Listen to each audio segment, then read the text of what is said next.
Friends, Americans, sentient beings across the globe, gather round. Let's talk about Donald J. Trump, the man who mistook the Oval Office for an open mic night. You see, our former president has a knack for spinning yarns, tall tales so outlandish they'd make Paul Bunyan blush. And his favorite target? None other than Vice President Kamala Harris. Buckle up, folks, because we're diving headfirst into the wacky world of Trump's false claims. Trump's pronouncements about Harris are like deep-fried Twinkies, coated in a thin veneer of plausibility, but ultimately filled with a whole lot of gooey, nonsensical filling. But hey, at least they're good for a laugh, right? Join me, won't you, as we dissect the most ridiculous accusations leveled at our esteemed VP. Let's start with the real doozy, shall we? Trump, in his infinite wisdom, has accused Harris of supporting executing babies after birth. Now, I'm no doctor, but that sounds less like a political stance and more like a scene from a horror movie marathon Trump probably hosted.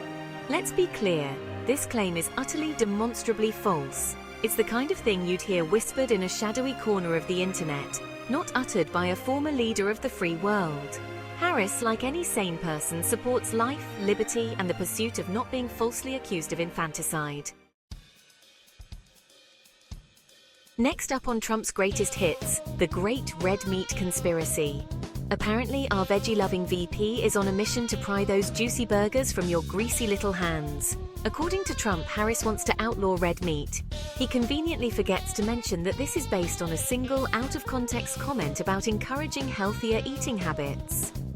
Let's be real, Harris enjoys a good burger just like the rest of us.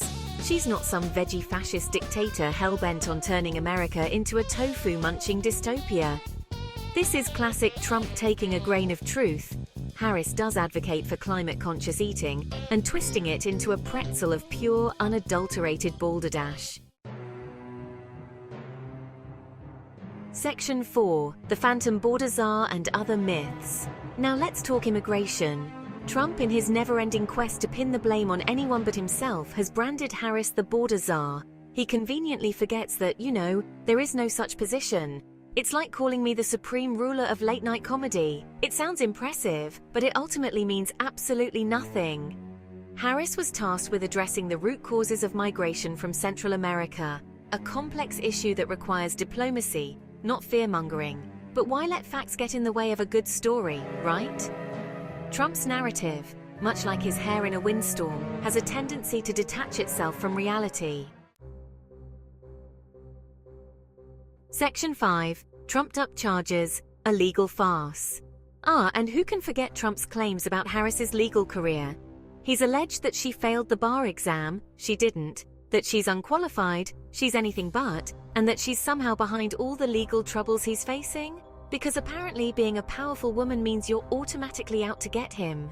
It's almost as if Trump believes that by repeating these falsehoods often enough, they'll magically transform into truths. Spoiler alert, they won't. These claims, much like Trump's chances of winning a game of Scrabble against Michelle Obama, are non-existent. Section 6. Laughing through the lies, a final word. So, there you have it, folks, a crash course in Trump's most ludicrous claims about Kamala Harris. It's a greatest hits album of misinformation, a symphony of spin, a veritable tapestry of, well, let's just call it what it is, utter and complete nonsense. But hey, at least we can laugh, right? Because if we don't laugh, we might just cry. And honestly, who needs the extra wrinkles? So the next time you hear Trump spouting off about Harris, remember to take it with a grain of salt. Or better yet, a whole shaker. Because when it comes to truth-telling, our former president is about as reliable as a screen door on a submarine.